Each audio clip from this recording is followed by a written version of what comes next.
قتل کی اطلاع ملتے ہی انچارج انسپیکٹر ہاؤسنگ کالونی عثمان سیال موقع واردات پر پہنچ گئے۔ ان کے ساتھ ASI رضوان احمد اور دیگر عملہ بھی تھا۔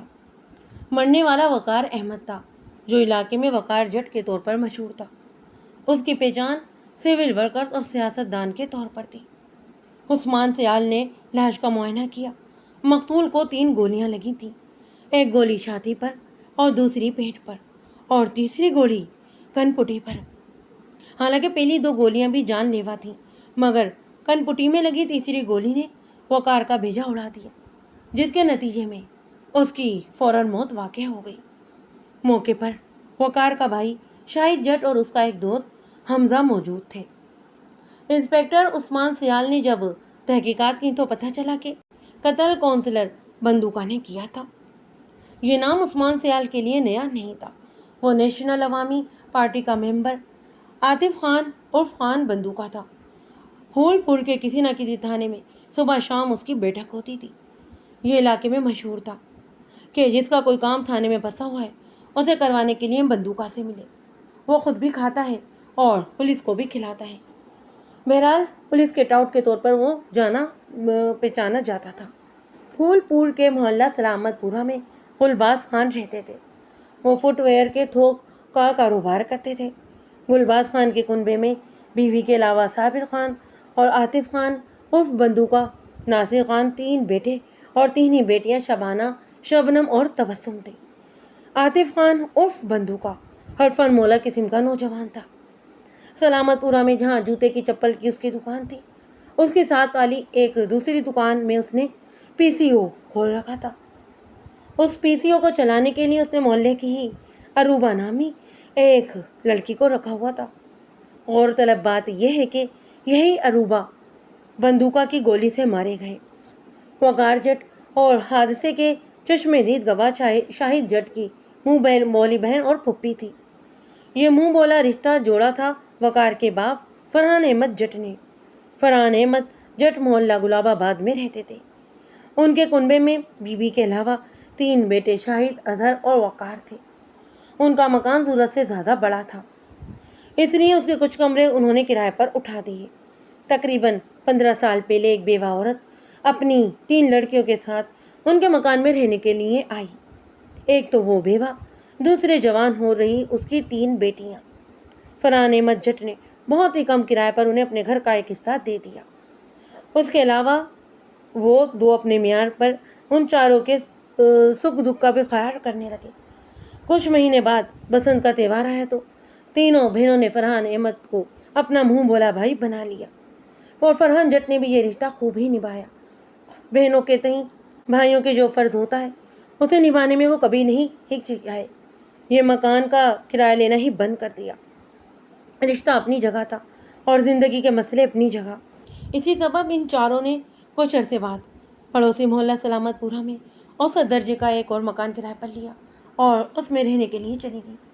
مکان بدلنے سے دل نہیں بدلے، یہ رشتہ پہلے کی طرح برقرار رہا۔ تینوں بہنوں میں سب سے بڑی اروبا تھی۔ پڑھائی پوری کرنے کے بعد اس نے کام کی تلاش شروع کر دی۔ ڈھنگ کا کوئی کام نہیں ملا تو عاطف خان عرف بندوقہ کے PCO میں اسے نوکری مل گئی۔ پارٹی کے کاموں کے لیے بھی بندوقہ کو وقت نکالنا پڑتا تھا۔ پارٹی کے کام سے جب وہ باہر جاتا تو اروبا کو جوتے چپل کی دکان کی ذمہ داری سونپ جاتا۔ اروبا نے کبھی بندوقہ کو شکایت کا موقع نہیں دیا۔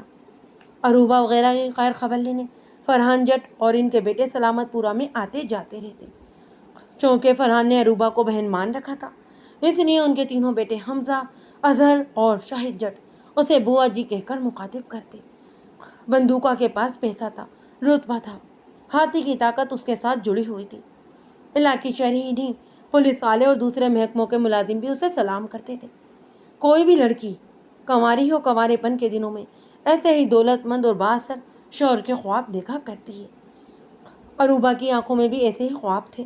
اپنے ہونے والے شوہر میں جن خوبیوں کا اس نے تصور کیا تھا وہ سب کی سب عاطف خان عرف بندوقہ میں موجود تھیں۔ بس دونوں کے درمیان موجود تھی تو برادری کی دیوار۔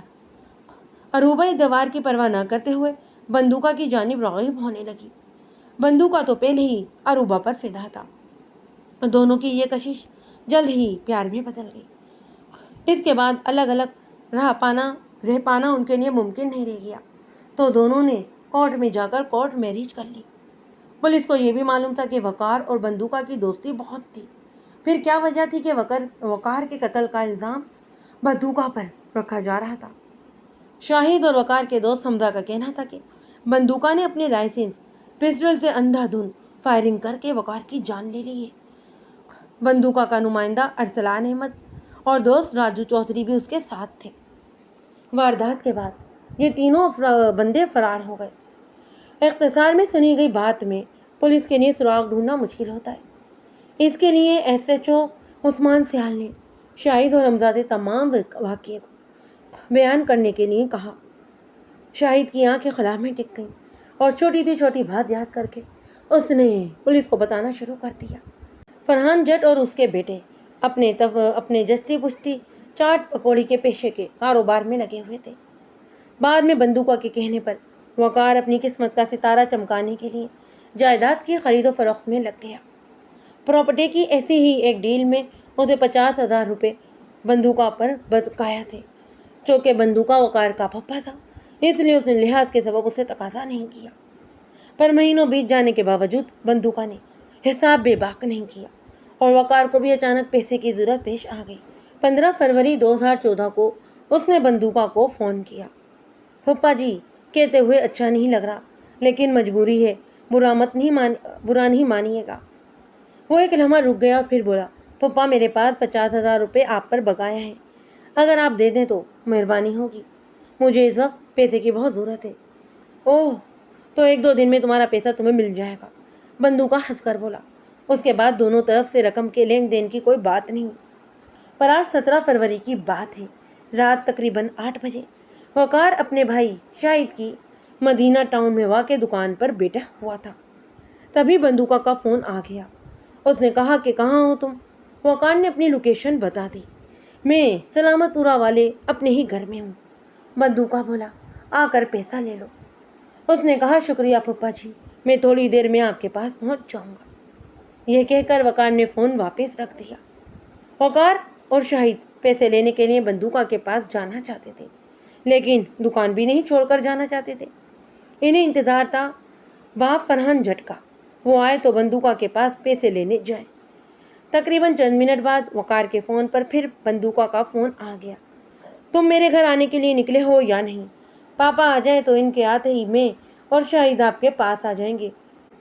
جواب میں بندوقہ نے کہا کہ ایسا کرو، اب تم میرے سلامت پورہ والے گھر میں نہ آؤ اور بی ایس کمپلیکس پہنچو۔ اس نے کہا، ایک ضروری کام سے میں بھی وہیں پر پہنچ رہا ہوں۔ یہ جگہ شاہد کی دکان کے قریب ہے اور تم لوگوں کو پہنچنے میں بھی آسانی رہے گی اور میرا کام بھی آسانی سے ہو جائے گا۔ اتفاق سے تبھی فرحان جٹ آ گیا۔ شاہد نے دکان اس کے حوالے کی اور وقار کی کار میں سوار ہو کر وہ دونوں چل پڑے۔ وہ دونوں سیدھے پہلے بی ایس کمپلیکس نہ گئے، بلکہ وقار اپنے گھر پہنچا اور کار میں رکھا ہوا کچھ گھریلو سامان اپنی بیوی کو سونپا اور اس کے بعد دوبارہ کار میں آ کر بیٹھا۔ تبھی حمزہ آ گیا۔ وہ وقار کا دوست تھا اور اس سے ملنے آ گیا تھا۔ چونکہ حمزہ سے بات کرنے کے لیے وقار کے پاس وقت نہیں تھا، سو اس نے اسے بھی اپنی کار میں بٹھا لیا اور اس کے بعد یہ تینوں گپ شپ کرتے ہوئے بی ایس کمپلیکس پہنچ گئے۔ بی ایس کمپلیکس کے بیسمنٹ میں جہاں سے سیڑھیاں جاتی تھیں وہاں پر بندوقہ کھڑا تھا۔ ارسلان اور راجو اس کے دائیں بائیں کھڑے تھے۔ بندوقہ کو دیکھتے ہی وقار نے اپنی کار روک دی۔ اس کے بعد یہ تینوں کار سے اتر کر آ گئے۔ کار سے اترتے ہی شاہد اور حمزہ کی نظریں بیسمنٹ میں سیڑھیوں کے عین سامنے واقع احمد میڈیکل اسٹور پر پڑی۔ شاہد کو یاد آ گیا کہ اس نے اپنی ماں کے لیے دوا بھی لینی ہے۔ شاہد نے فوراً آگے بڑھ کر بندوقہ کو محبت بھرا سلام کیا۔ اس کے بعد میڈیکل اسٹور جانے کے لیے زینہ اتر گیا اور اپنی ماں کے لیے دوا خریدنے لگا۔ حمزہ بھی شاہد کے پیچھے ہو لیا۔ اس وقت وقار بندوقہ کے پاس ہی کھڑا رہا۔ شاہد اور حمزہ میڈیکل اسٹور سے بھی دوا خرید ہی رہے تھے کہ اچانک سے فائرنگ کے دھماکوں کے ساتھ انہوں نے وقار کی چیخیں بھی سنی۔ پہلے تو وہ دونوں اس کی چیخیں سن کر ہکا بکا رہ گئے۔ ان کی کچھ سمجھ میں ہی نہیں آیا۔ پھر یکدم وہ دونوں بڑی تیزی سے سیڑھیاں چڑھ کر اوپر آئے تو انہوں نے وقار کو زمین پر تڑپتے ہوئے دیکھا۔ سامنے ہی موت بن کر بندوقہ کھڑا تھا، اس کے ہاتھ میں پسٹل تھا اور نشانہ تھا وقار۔ حمزہ اور شاہد یہ نظارہ دیکھ کر سناٹے میں رہ گئے۔ بندوقہ پسٹل لہراتا ہوا اپنے ساتھیوں کے ساتھ وہاں سے فرار ہو گیا۔ بندوقہ وغیرہ جانے کے بعد حمزہ اور شاہد ہوش میں آئے۔ انہوں نے وقار کی خبر لی تو معلوم ہوا کہ یہ تو مر چکا ہے۔ مرنے اور مارنے والے سے علاقے والے واقف تھے، اسی لیے انہیں کے اندیشے تھے۔ دکانداروں نے دکانوں کے اپنے شٹر گرانے بھی شروع کر دیے۔ اس واقعے کی خبر پا کر پولیس موقع پر پہنچ چکی تھی اور بازار بند ہو چکا تھا۔ البتہ جائے واردات پر بندوقہ کے حمایتیوں اور وقار سے ہمدردی رکھنے والوں کی بھیڑ مسلسل بڑھتی جا رہی تھی۔ وقار کے سر عام قتل سے عوام میں اشتعال تھا، اسی لیے ہجوم نے بند دکانوں پر پتھراؤ کر کے امن و امان کو خراب کرنے کی کوشش کی۔ ایسے ہی کسی غیر متوقع حالات سے نپٹنے کے لیے پولیس پہلے سے ہی تیار تھی۔ اس نے معمولی سی طاقت کا استعمال کرتے ہوئے ہجوم کو منتشر کر دیا۔ اس کے بعد پولیس کو خبر ملی کہ مشتعل ہجوم کونسل بندوقہ کے گھر کی طرف بڑھ رہا ہے اور لوگوں کا ارادہ بندوقہ کے گھر میں توڑ پھوڑ اور آتش زنی کرنے کا ہے۔ پولیس پہلے ہی چاکو چوبند تھی کہ اس منصوبے پر اس نے پانی پھیر دیا۔ اسی دوران شاہد نے تھانہ ہاؤسنگ کالونی میں اس واقعے کی رپورٹ درج کروائی۔ FIR میں عاطف خان عرف بندوقہ، اس کے دوست راجو چودھری اور ارسلان احمد کو نامزد کیا گیا۔ ادھر یہ سب ہو رہا تھا تو دوسری طرف ادھر پوسٹ مارٹم کے لیے وقار کی لاش اسپتال میں بھیج دی گئی۔ اس کے ساتھ ہی پولیس نے ملزموں کی گرفتاری کے لیے اپنی مہم بھی تیز کر دی اور آخر پولیس نے مخبر کی ایک اطلاع پر آدھی رات کو جیل کے پیچھے ایک سنسان مقام سے قتل کے ملزم بندوقہ کو گرفتار کر لیا۔ اس کے قبضے سے قتل میں استعمال ہونے والا پسٹل بھی برآمد ہو گیا۔ یہ خبر پھیلتے ہی کہ ملزم گرفتار ہو گیا، سخت سردی کے باوجود لوگ تھانہ ہاؤسنگ کالونی کے باہر جمع ہونے لگے اور یہ مطالبہ کرنے لگے کہ بندوقہ کو ان کے حوالے کیا جائے۔ عوام کو دیکھتے ہی پولیس نے سخت حفاظت میں بندوقہ کو وہاں سے کسی نامعلوم جگہ پر شفٹ کر دیا۔ حقیقت میں بندوقہ کو تھانہ صدر سے بازار لے جایا گیا، جہاں اس سے پوچھ گچھ کی گئی تو وقار کے قتل کے پیچھے چھپا سچ سامنے آ گیا۔ 12 سال قبل جب بندوقہ نے اروبہ سے شادی کی تھی، تبھی سے وقار کا اس کے گھر آنا جانا تھا۔ بندوقہ وقار کو مانتا بھی بہت تھا۔ بندوقہ نے اروبہ سے کورٹ میرج تو ضرور کر لی تھی، لیکن اس کے گھر والے اس سے خوش نہیں تھے۔ وہ چاہتے تھے کہ بندوقہ ان کی پسند سے شادی کرے۔ یوں بھی بندوقہ نے اروبہ کو پشتینی مکان میں اپنے گھر والوں کے ساتھ، مکان نہیں بلکہ سیکٹر 6 میں فلیٹ لے کر رکھا ہوا تھا۔ بندوقہ نے جب یہ دیکھا کہ گھر والوں کی مرضی سے نکاح کیے بغیر اس کا چھٹکارا نہیں ہے تو اس بارے میں اس نے اروبہ سے بات کی۔ اروبہ بڑے ہی دل والی لڑکی تھی۔ حالات کے مد نظر اس نے بندوقہ کو ایک اور شادی کرنے کی اجازت دے دی۔ گھر والوں کی مرضی کے مطابق بندوقہ نے برادری کی ایک لڑکی سے نکاح کر لیا اور بندوقہ کی اصل بیوی کے روپ میں وہ اس کے گھر والوں کے ساتھ رہنے لگی۔ بندوقہ کے دونوں ہاتھوں میں لڈو تھے، ایک گھر والی اور دوسری باہر والی۔ اسی دوران وقار کی شادی جوہر ٹاؤن کے باشندے ضیاء اللہ کی بیٹی رانی کے ساتھ ہو گئی۔ بعد میں رانی کے 2 بچے ہوئے۔ اس وقت بیٹی زرینہ 5 سال کی تھی جبکہ بیٹا ایاز 2.5 سال کا تھا۔ چونکہ بندوقہ وقار پر مہربان تھا، اس لیے اس نے وقار کو پراپرٹی کا کام شروع کروا دیا۔ ایک بار اس کا یہ دھندا چل پڑا تو تقدیر کا ستارہ چمکتے ہوئے دیر نہیں لگی۔ اسی دوران جانے کیا ہوا کہ پولیس کے ٹاؤٹ کے طور پر بندوقہ بدنام ہونے لگا۔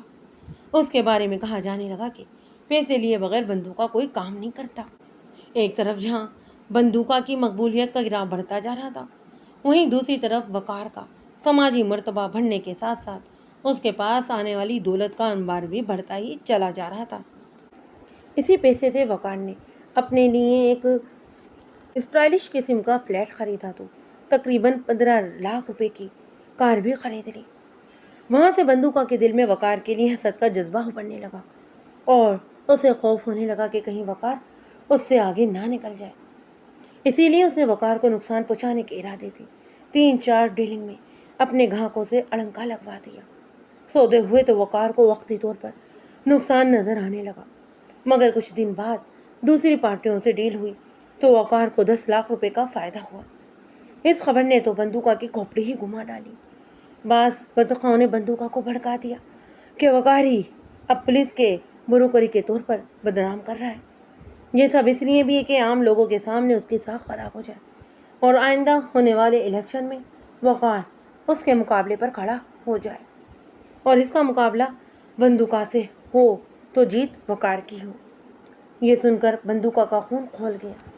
بندوقہ نے سنجیدگی سے مختلف پہلوؤں پر غور کیا کہ وقار اسے دھندے میں پیچھے دھکیلنے کی کوشش میں لگا ہوا ہے۔ یہ سوچ سوچ کر آخر اس کے پاؤں تلے کی سیاسی زمین بھی کھینچ لینا چاہتا ہے۔ بس یہی سوچ اس کے ذہن میں آنے کی دیر تھی کہ بندوقہ نے وقار کو قابو میں کرنے کی گہرائی سے سوچ بچار شروع کر دی اور آخرکار وہ اس نتیجے پر پہنچا کہ اس کا سہارا لے کر وقار جتنا آگے بڑھ چکا ہے وہاں سے اسے بہت کھینچ کر پرانی جگہ لانا ممکن نہیں رہا۔ اس لیے بہت غور و فکر کرنے کے بعد بندوقہ نے وقار کے قتل کا منصوبہ بنا لیا اور اپنے اس منصوبے پر اس نے ارسلان احمد اور راجو چودھری کو بھی شامل کر لیا اور پھر 17 جنوری کو خود فون کر کے وقار کو بی ایس کمپلیکس بلایا اور گولیاں مار دیں۔ بندوقہ نے 4 فائر کیے جس میں سے پہلا فائر مس ہو گیا اور باقی کی 3 گولیاں نشانے پر لگی تھیں۔ بندوقہ نے اپنا جرائم قبول کر لیا تو اس کی نشاندہی پر ارسلان احمد اور راجو چودھری کو بھی گرفتار کر لیا گیا۔ تینوں ملزمان جیل میں تھے۔ انتقام بھی نشے جیسا ہے، جتنا پرانا ہو اتنی دیر سے لیا جائے اتنا ہی مزہ دیتا ہے، لیکن جتنا مزہ دیتا ہے اتنا ہی نقصان دیتا ہے۔ 20 سال بعد انتقام لینا اپنے قیمتی 20 برس کسی دشمنی سے مغلوب کر کے گھٹیا جذبات کی نظر کرنا ہوتا ہے۔